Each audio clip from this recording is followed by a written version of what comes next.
So apparently Ash Sarkar wants to ban all public schools. Yes, let's count on socialists to ban ambition in the name of equality.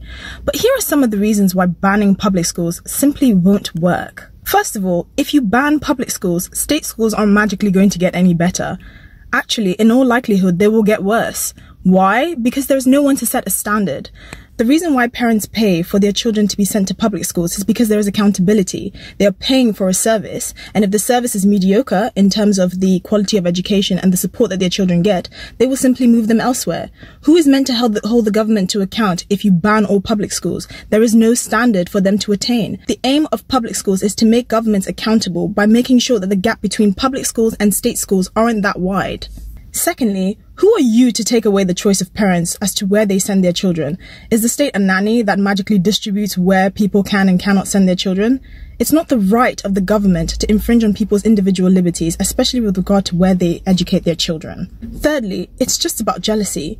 You don't make anyone's lives better by dragging everyone to the middle. You're trying to improve people's lives. Ambition and individual liberty are foundations of this country, and socialists aren't going to make it any better by simply abolishing ambition. It's also fair to note that public schools actually allow for social mobility. People save up to send their children to these schools. A lot of the time, public schools actually lend their facilities to state schools to access charitable status. And lastly, public schools are actually more cost efficient.